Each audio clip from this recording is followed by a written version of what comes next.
Bonjour à toutes et à tous, je suis Mathieu Charrier, ravi de vous accueillir dans 9e art, le podcast de la Cité internationale de la bande dessinée et de l'image d'Angoulême. Dans chaque épisode, une autrice ou un auteur se raconte, revient sur sa pratique, sa carrière, son actualité, sa vision du 9e art et répond à notre questionnaire de Proust version BD.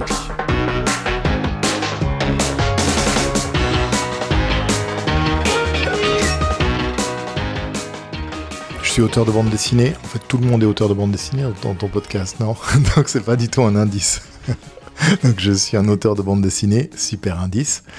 Parmi mes albums, il y en a quand même pas mal avec un personnage qui a une mèche sur la tête. Bonjour Zep. Bonjour. Ce personnage s'appelle Titeuf. C'est ça. Évidemment, et on a le plaisir de te recevoir parce que Titeuf fête cette année ses 30 ans et qu'on inaugure une exposition à la Cité de la bande dessinée d'Angoulême qui restera jusqu'à début novembre. Déjà, qu'est-ce que ça fait quand tu te retournes sur ces 30 années de vie commune avec Titeuf, que tu te rappelles il y a 30 ans dans ton petit atelier à Carouge où tu n'imaginais évidemment pas ce qui allait se produire et le succès qui allait suivre avec ce personnage? Je trouve ça assez...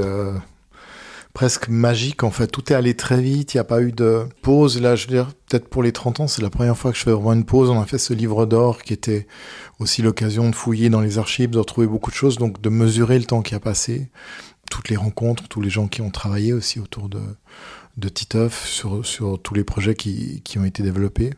Donc là, dans ces moments, je mesure un peu le temps qui s'est écoulé. Sinon, je suis toujours un peu le nez sur le guidon à être en retard sur mes pages. Donc, je me rends pas vraiment compte de tout ça. Et évidemment, jamais j'aurais imaginé que... déjà, j'imaginais pas que j'allais faire une série. Pour moi, faire une série, c'était un truc d'un autre temps. Donc, j'espérais publier un album et évidemment que ce serait un one-shot.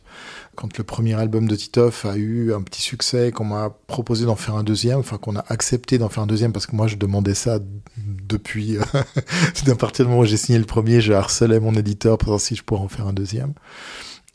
J'étais surpris, mais pour moi c'était toujours pas une série. En fait, chaque album était un projet qui se tenait tout seul. Je me rappelle avoir, après 4 ou 5 albums, dans une interview, on me dit « Alors, vous êtes l'auteur de la série Titeuf ?» Et je me suis dit « Putain, c'est vrai, c'est une série. » En fait, je n'avais pas réalisé, mais c'est une série. Série qui sortira son 18e tome fin août. Ouais. Faut quand même se rappeler qu'à l'époque, comme beaucoup d'auteurs, mais tu galères. C'est-à-dire que tu essaies de placer... Tu vis de petits dessins dans un journal économique. Tu essaies de placer ce Titeuf dans tous les fanzines ou mensuels qui peuvent exister. Tout le monde, ou presque, te le refuse. Ouais, tout le monde, en fait. Le seul fanzine qu'il a pris, enfin, les fanzines, eux, prenaient généralement parce qu'ils étaient toujours à la recherche de matériel, mais c'était Sauf qui peut, qui était un fanzine à Genève. Et eux ont publié les pages de Titeuf. Mais c'est vrai que je les ai publiées... à l'époque, je travaillait beaucoup pour Spirou et pour Fluide Glacial, un petit peu. Donc, j'avais proposé en priorité les pages chez eux. Spirou m'avait tout de suite dit non. Fluide Glacial, je me rappelle qu'il me renvoyait mes pages de storyboard corrigées au bic rouge, comme si j'étais un élève de CM2, c'était affreux. Et il me faisait des suggestions de gags, de trucs, et j'étais non, mon Dieu, je peux pas faire ça. Et j'ai fait plein de versions, et il me disait de toute façon ça ne nous intéresse pas parce que Fluide, on veut des histoires en 4 pages. Alors j'avais fait 1 ou 2 histoires de Titeuf en 4 pages, exprès pour eux.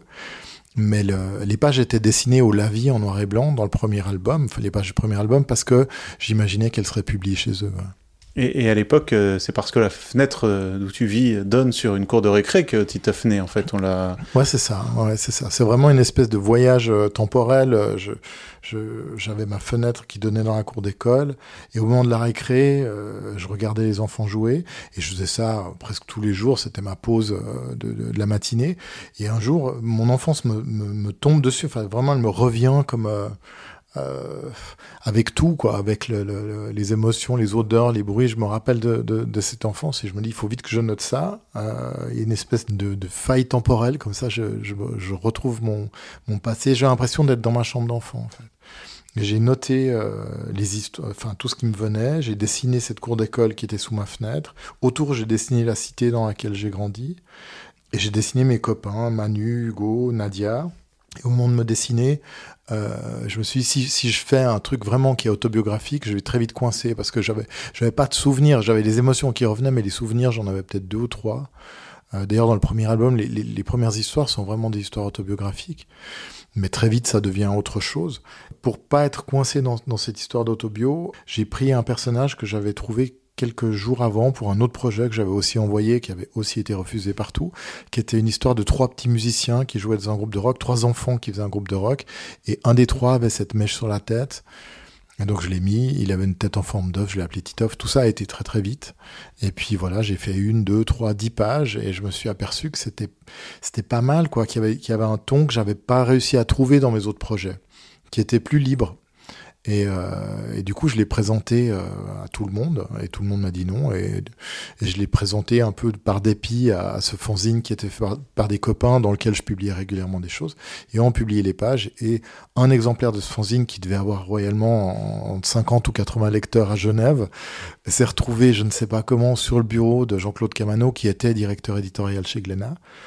Et lui m'a appelé pour commencer cette aventure.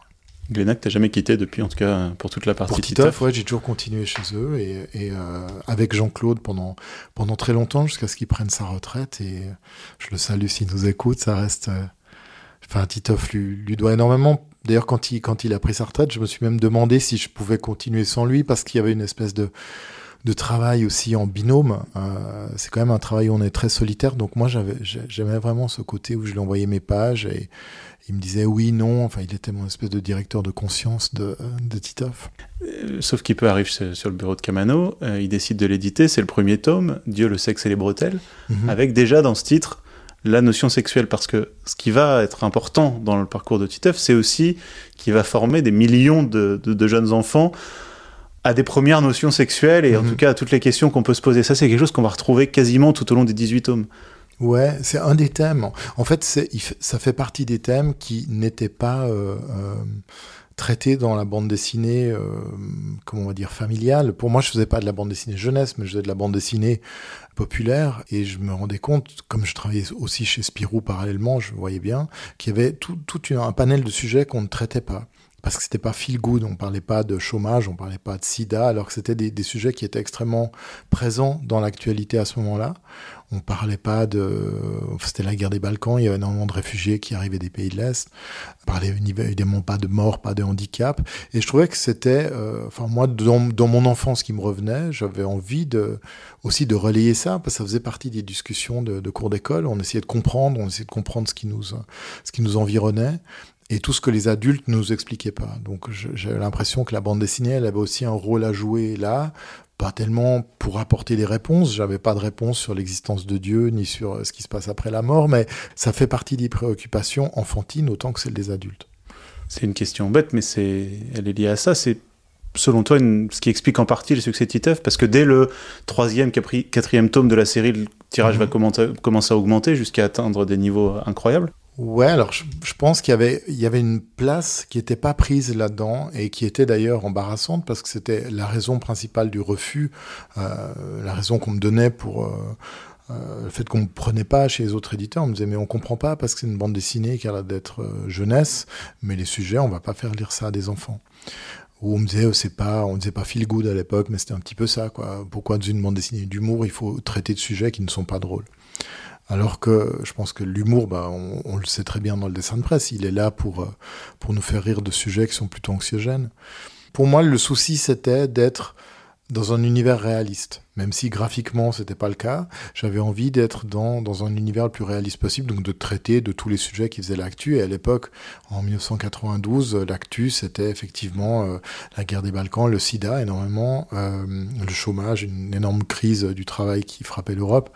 Donc, les enfants beaucoup d'enfants avaient leurs parents qui se retrouvaient au chômage. On connaissait tous, en tout cas, on se promenait dans les rues, il y avait des affiches pour le port du préservatif partout, ce qui était une entrée dans le monde de la sexualité assez étrange quand on a 10 ans. Comment est-ce qu'on comprend ça? Je me disais, tiens, si j'avais 10 ans. Et j'ai joué à être ce petit bonhomme qui se promène dans la rue et me dire comment je réagirais face à ça. Et j'ai trouvé que cet exercice-là, il était vachement intéressant. Je me suis beaucoup amusé à le faire et je pensais que tout ça allait s'arrêter assez vite. En fait, que j'avais une espèce de fenêtre qui s'ouvrait où je pouvais jouer à être un enfant, à m'exprimer comme un enfant sur tous ces sujets, mais que ça allait s'arrêter. D'où une espèce de frénésie où je harcelais mon éditeur en disant écoute, j'ai des pages, il faut absolument les publier. Est-ce que je peux faire? Je me rappelle que quand le premier tome est sorti, j'avais pratiquement dessiné entièrement le tome 2 et j'avais commencé des pages, j'avais dessiné beaucoup de pages. Et mon éditeur me disait toujours, Jean-Claude Camano, je pense le mot qui m'a le plus dit pendant les 20 premières années de Titeuf, c'est patience. Patience. Et ça me rendait dingue qu'il me dise ça parce que j'ai aucune patience. Et je me disais, mais non, il faut le faire là, ça va s'arrêter. C'était un de mes soucis pendant longtemps. Je pensais que ça allait s'arrêter. Voilà, 30 ans après, c'est un souci qui est un peu disparu. Et je me rappelle d'une interview avec Roba. On s'était rencontrés, je sais plus à quelle occasion, et on avait fait une interview croisée. Et lui, il lisait Titeuf, et c'était marrant parce qu'on avait échangé là-dessus. Puis je lui avais parlé de ça. Je lui ai dit, moi, je suis vachement inquiet parce que j'ai l'impression que j'étais en train de faire le 4e album, je crois. Mais je suis vachement inquiet, j'ai l'impression que ça va s'arrêter. Alors lui, il était très cool. Il me dit, waouh, non, tu sais. Une fois qu'on est retombé en enfance, c'est pour toujours. Il n'y a pas tellement de raisons qu'on nous en ressorte. Et ça m'avait un petit peu rassuré déjà à l'époque. Parce que c'est le tome 5 qui fait vraiment la bascule, avec le prix Angoulême, Montreuil.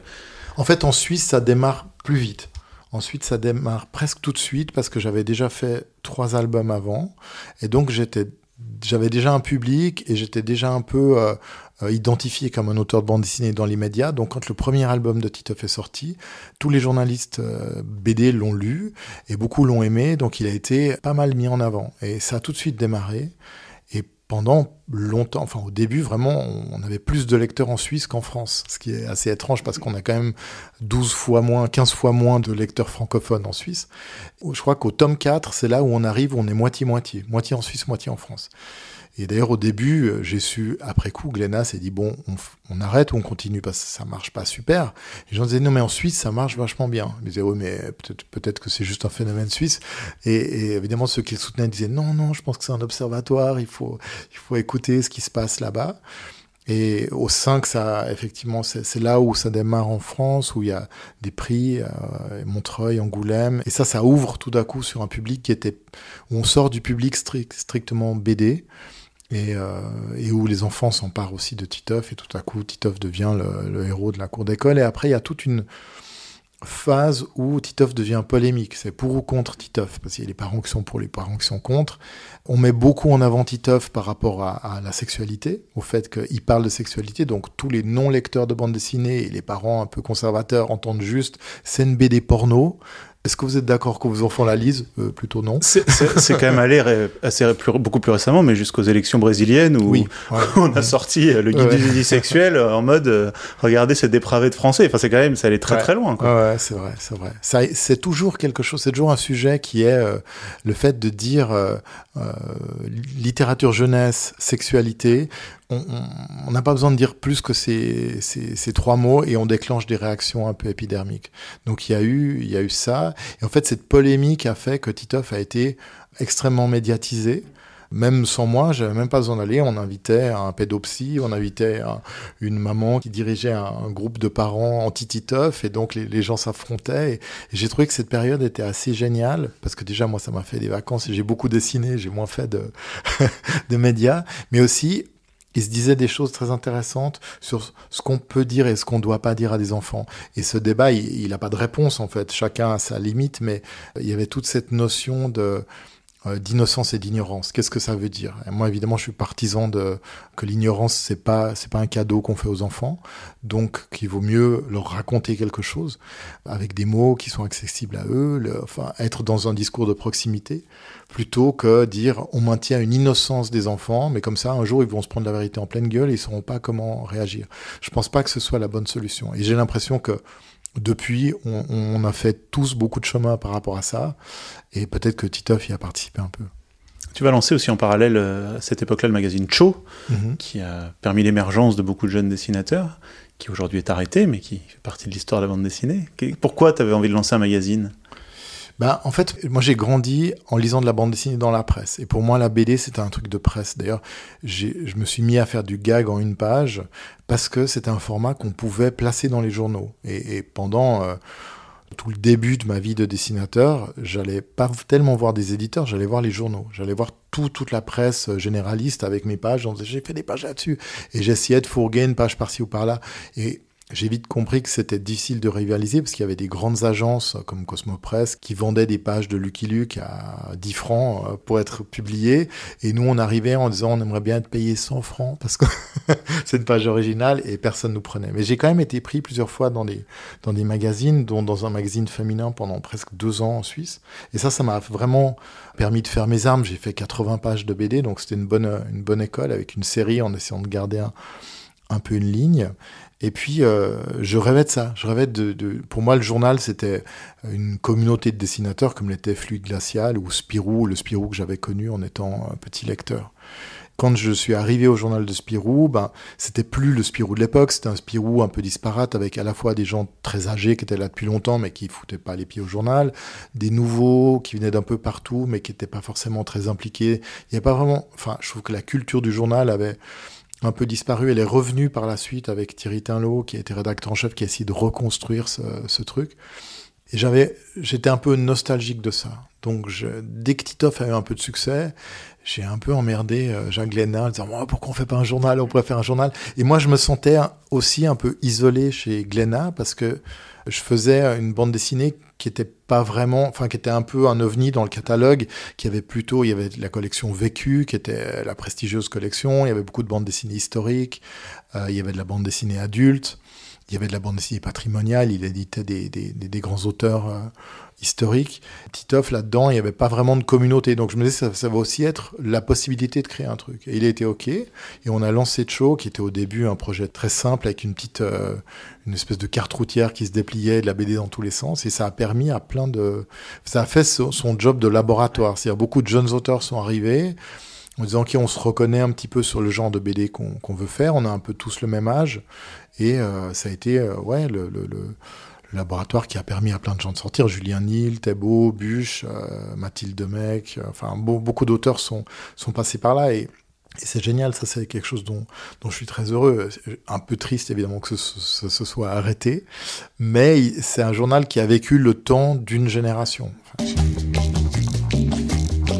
D'où vient l'inspiration aujourd'hui ? Parce qu'on disait tout à l'heure, quand tu as commencé, tu avais vu sur la cour de récré, tu as fait appel à tes souvenirs d'école, peut-être après à tes enfants, et ce qu'ils pouvaient vivre à l'école. Aujourd'hui, ils sont un peu plus âgés. Est-ce que c'est dans la presse, finalement, en lisant l'actualité ? Est-ce que c'est que te viennent les situations que tu vas ensuite faire vivre à Titeuf ? Ouais, c'est pas mal la presse, ce que j'entends aussi, ou les situations que je peux voir dans la rue. Mais en fait, c'est toujours ce truc de se mettre dans la peau de Titeuf, et je me promène dans le monde contemporain. Je veux dire, tiens, je suis Titeuf. Je me dis même pas ça à partir du moment où je commence à rebouquiner mes carnets et à me remettre dans la peau du personnage. Après, voilà, je suis dans cet état d'esprit et je me balade et je vois une manif et je vois une expo et je vois une campagne de pub et je me dis tiens, je réagis en tant que Titeuf et je commence à noter des choses. Et les histoires viennent et j'essaye toujours de faire une espèce d'équilibre entre des histoires qui sont plus potages, qui sont plus autour vraiment de l'enfance, des questions de l'enfance qui sont, on va dire, plus éternelles, et des sujets qui sont des sujets d'actu, même s'il y a des sujets d'actu qui sont des antennes qui reviennent tout le temps, mais l'actu se charge de m'amener des sujets, en fait. Donc j'ai pas trop de problèmes à renouveler. Après, la difficulté, c'est effectivement, j'en ai fait beaucoup, donc je commence à me dire, attends, est-ce que j'ai pas déjà raconté un truc qui ressemble à ça ? Donc ça, c'est la difficulté, je dirais. À un moment, c'est l'encombrement des gags. Et comment on vit avec un personnage aussi important dans sa vie ? Est-ce que tu en rêves toutes les nuits ? Est-ce que tu le vois apparaître ? Est-ce que tu parles avec lui dans ta tête ? Non, en fait, je parle pas avec lui. Et d'ailleurs, je me sens pas... je suis pas le papa de Titeuf. Je me sens pas le papa de Titeuf. Je me sens pas je me sens Titeuf, en fait. Par exemple, des fois, on me demande de faire... Titeuf qui m'interviewe ou moi qui interviewe Titeuf. Et je suis incapable de faire ça parce que je suis le personnage, donc je peux pas me parler à moi-même. C'est un exercice un peu schizophrénique. Quand je suis dans mon album de Titeuf, quand j'en suis en train de le faire, je suis le personnage, donc je suis à ma table et c'était ma femme qui disait ça, qui me disait, moi, je sais quand t'es en train de bosser sur Titeuf parce que ta position, elle est pas la même. C'est-à-dire que je me tiens, mais c'est inconscient, je m'en rends pas compte, mais j'ai tendance à dessiner plus petit et à cacher avec mon bras ce que je suis en train de faire dans mon carnet et à être voûté sur mon truc, de me mettre comme si j'étais dans mon corps d'enfant de 10 ans, quoi. Donc ton personnage préféré de Titeuf, c'est Titeuf ? Ouais, clairement. Ouais. C'est Titeuf, mais j'adore Manu. Puis il y a des personnages que j'aime beaucoup par période, que j'ai envie de développer, parce qu'on est tous les personnages à tour de rôle, hein, même la maîtresse. je ressemble de plus en plus à celui-là. Mais... Titeuf, c'est aussi beaucoup j'allais dire de merchandising, en tout cas de produits dérivés, de séries animées, sur France Télé pendant des années, j'allais dire des dizaines d'années, mais peut-être pas loin. Comment ça aussi t'as accompagné ce mouvement-là? T'as fait ton propre long métrage avec Johnny Hallyday à la bande originale, on s'en rappelle. Moi, il y a des choses que j'ai eu envie de faire, puis après, il y a des choses qui sont arrivées toutes seules. Mais j'étais pas opposé à ça. Parce que c'est vrai que c'est un sujet qui divise les produits dérivés. C'est un peu passé comme mode, mais dans les années 90, c'était très très présent. Et il y avait des auteurs qui étaient farouchement contre, qui trouvaient que c'était vraiment salir son œuvre de faire ça. Moi, je faisais partie de ceux qui trouvaient ça plutôt cool. J'aimais bien l'idée d'avoir des figurines, je trouvais ça chouette. Et j'aimais bien l'idée que le personnage devienne vivant dans la tête des lecteurs, en tout cas des plus jeunes lecteurs. Moi, quand j'étais enfant, j'étais ultra fan de Lucky Luke, mais pour moi, Lucky Luke, c'était pas un personnage de BD, c'était un personnage. Enfin, si je pouvais avoir la figurine, le poster, le cartable Lucky Luke, c'était juste le bonheur absolu. Donc, j'ai accepté de faire pas mal de choses, et puis après, tout ça a amené une avalanche de propositions pour le meilleur et pour le pire, à tel point qu'à un moment, mon éditeur est devenu mon agent pour faire une espèce de barrage, parce que tout ça était très artisanal, en fait. On était encore avant l'ère de Photoshop, monsieur. Donc, c'est-à-dire que je faisais les dessins pour tout. On me disait, voilà, on va faire une série de casquettes Titeuf, et je faisais des aquarelles pour qu'elles soient après brodées sur des casquettes. Et on me disait, voilà, on va faire une série de cartes postales. Alors, je disais, ok, j'en fais. Ça a bien marché. On vous en recommande 80. Et je faisais 80 petites aquarelles pour des cartes postales. Et tout ça en même temps que les albums, que tout le reste. Donc c'était un peu un truc à devenir fou, mais ça m'a aussi aguerri. Je me suis, j'ai travaillé mon dessin. Enfin, c'était une espèce de catalyseur aussi pour mon dessin, aussi pour une mécanique pour trouver des gags, parce que tout à coup il fallait pas faire 46 pages tous les 6 mois, ce qui était un peu le rythme du début, mais il fallait faire à côté de ça environ 200 ou 300 illustrations du personnage. Ouais, ça a été une sacrée époque. Et quand le dessin animé est arrivé, c'est la première fois, en fait, que j'ai lâché le truc. C'est-à-dire que je me suis dit, ok, là, soit je dis non, mais si je dis oui, je vais pas pouvoir le faire moi. Donc, je vais accepter de déléguer mon personnage. Et ça a été un peu un crève-cœur. Et d'ailleurs, j'aime pas du tout la première saison de dessin animé Titeuf, parce qu'elle est assez loin de ce que j'avais envie de faire. Et j'étais complètement, j'étais novice, donc j'ai pas compris comment fonctionnait le truc. C'est-à-dire que on m'envoyait pour validation des trucs le soir à 20h, et il fallait les valider pour le lendemain 10h. Donc il y a un moment, j'ai perdu le fil, et plein de choses ont été faites, parce que la production de dessins animés, c'est un pipeline qui est très très serré. Et donc des épisodes sont sortis que j'aime pas beaucoup. Graphiquement, il y a des choses que je trouve pas très réussies. Donc après, je me suis plus investi dans les saisons qui ont suivi, parce que j'ai mieux compris comment marchait le truc. Et puis à l'époque, c'était assez nouveau, en fait, d'avoir son personnage de BD qui était adapté en dessin animé. Après, il y en a eu énormément. Et j'ai aussi bénéficié de ça. C'est-à-dire que Titeuf était un des premiers. Je passais sur France Télé à des heures géniales, tout le temps. Donc, tous les enfants connaissaient Titeuf. Et tout à coup, j'ai eu aussi un public beaucoup plus jeune, qui était un public de télé, qui ne savaient pas forcément lire, mais qui connaissaient déjà tous les personnages. Et évidemment, quand ils ont eu l'âge de lire, c'est la bande dessinée vers laquelle ils se sont tournés, c'est Titeuf. Donc c'était absolument génial.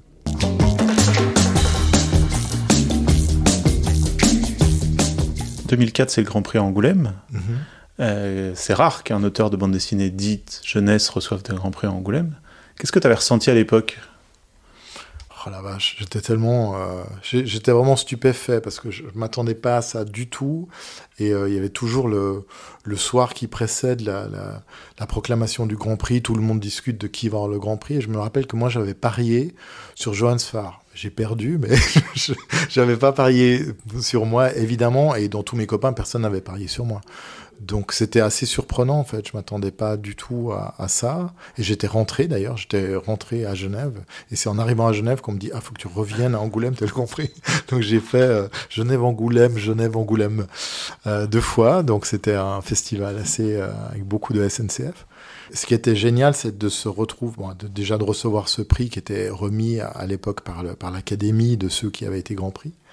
Et puis après, de participer à ce jury avec avec les Grands Prix, quoi. C'était incroyable. Donc tout à coup d'être là, délibéré avec Moebius, avec Druillet, il n'y avait pas tout le monde qui venait, mais il y avait quand même pas mal qui étaient là, enfin toutes ces légendes de la bande dessinée. Parce qu'est-ce qu'il y a eu une frustration? Tu as fait aussi de la bande dessinée adulte. Dans une interview à la Charente Libre, tu disais j'ai dû vendre 25 millions d'albums dans ma carrière, dont 24 de Titeuf. Est-ce qu'il y a une frustration de ne pas rencontrer le même succès, ou en tout cas un succès aussi important sur tes bandes dessinées adultes, dans lesquelles tu parles aussi de beaucoup de thèmes personnels, que ce soit la musique que tu pratiques et que tu aimes beaucoup Non, pas du tout. Vraiment pas. Parce que Titeuf, c'est exceptionnel, ça peut pas arriver 2 fois dans une vie.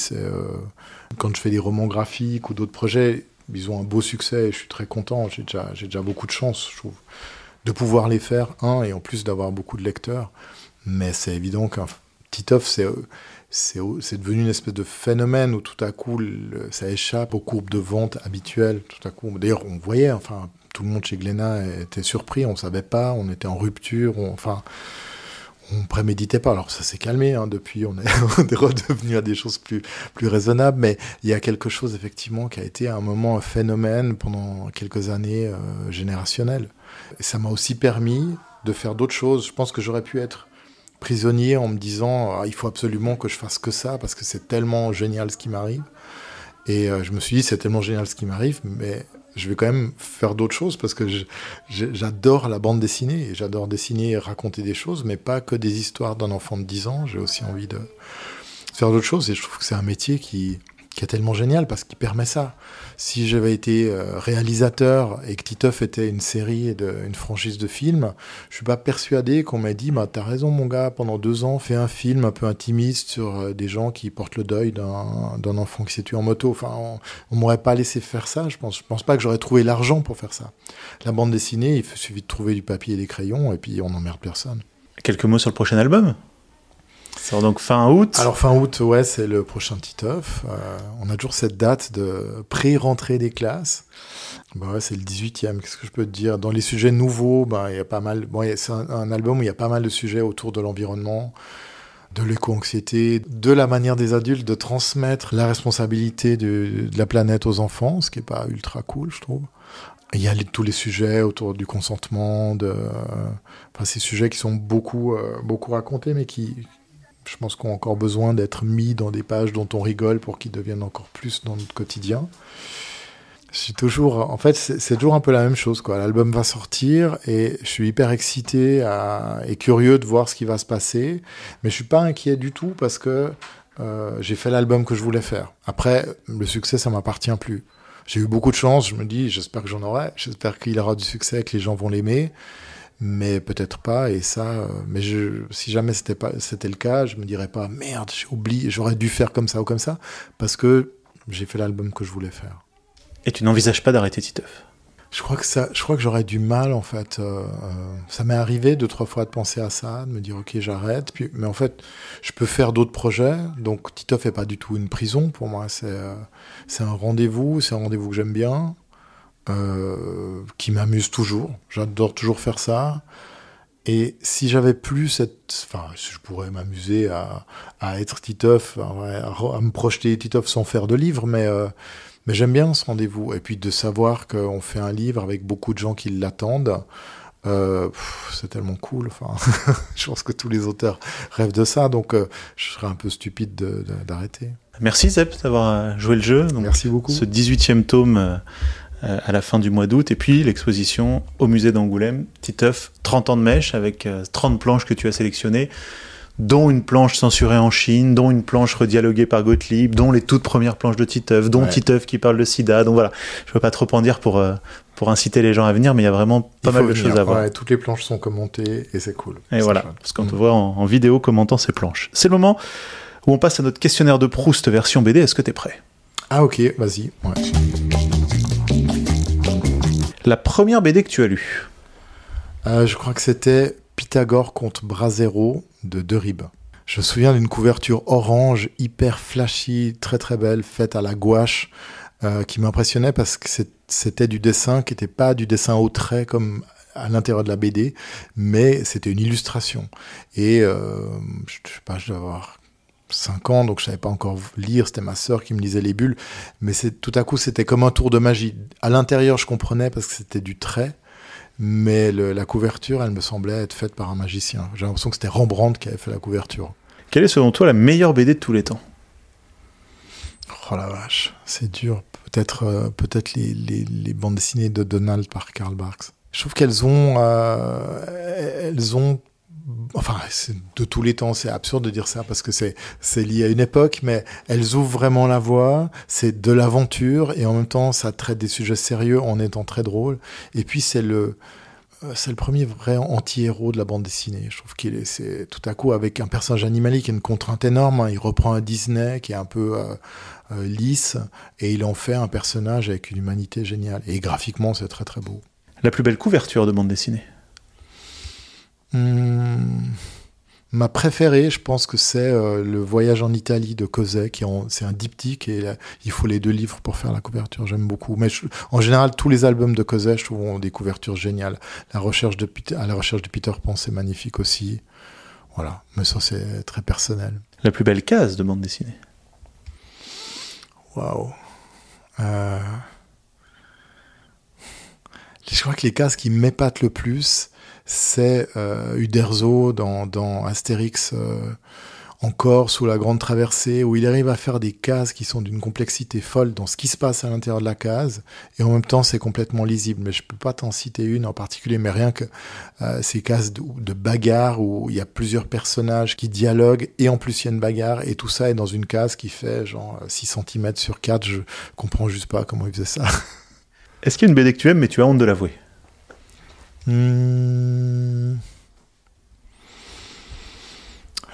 Attends, faut que je réfléchisse un peu. Non, pas tellement en fait. Non. Par exemple, j'adore les Schtroumpfs, quoi. Je trouve que le Cosmo Schtroumpf, c'est génial. Que le Schtroumpfissime, c'est une bande dessinée sublime. J'ai cassé les pieds à mes enfants pour leur dire il faut que tu lises ça. Tant que tu lis pas ça, je t'achète pas One Piece. Et ça a marché et ils ont aimé, peut-être un peu pour me faire plaisir, mais je trouve que c'est très très bonne bande dessinée. Mais j'ai pas honte en plus. Je pourrais même porter le t-shirt des Schtroumpfs. J'assumerais. Quel est ton personnage de bande dessinée préféré? Ah, c'est Donald. Ouais, c'est Donald. Et ton personnage de bande dessinée détesté? Peut-être Michel Vaillant ou Éric Castel. C'était des personnages qui étaient très populaires quand j'étais enfant et je détestais. Donc voilà, mais je peux rien de... Aujourd'hui, j'ai plutôt du respect pour les gens qui l'ont fait parce que c'était du job. Mais enfin, un footballeur et un coureur automobile, ça m'a toujours emmerdé. Tu dessines dans le calme ou en musique? Musique. Tout le temps. Musique et podcast, en fait. J'écoute beaucoup les gens qui parlent aussi. Couleur ou noir et blanc? Ça dépend. Ça dépend, il y a des projets en couleur, des projets en noir et blanc. J'aime toujours dessiner en couleur. Il y a une chose qui me chagrine un petit peu, c'est que je suis devenu photolithographe, un peu comme tous les auteurs, c'est-à-dire que maintenant je scanne mes pages moi-même et je retouche et je colorise, je corrige ma colorimétrie, tout ça sur mes pages.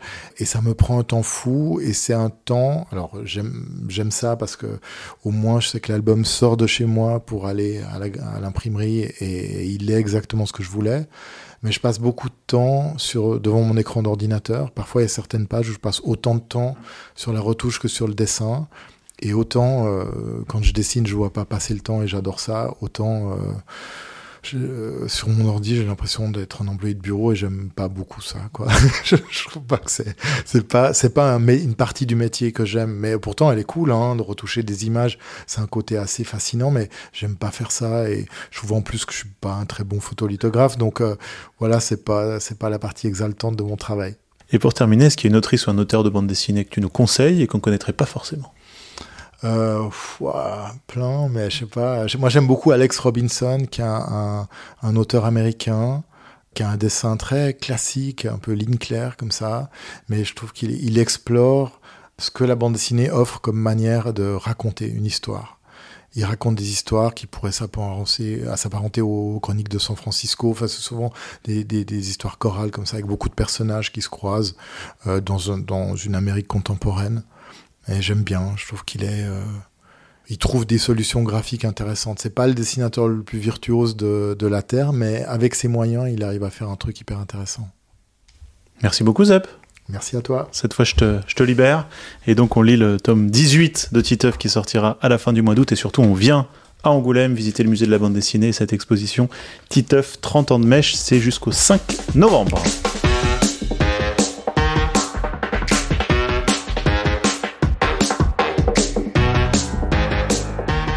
Neuvième Art est un podcast produit par la Cité internationale de la bande dessinée et de l'image d'Angoulême, réalisation Mathieu Charrier. N'hésitez pas à commenter ces épisodes, à les noter, à en parler autour de vous, c'est très important pour nous.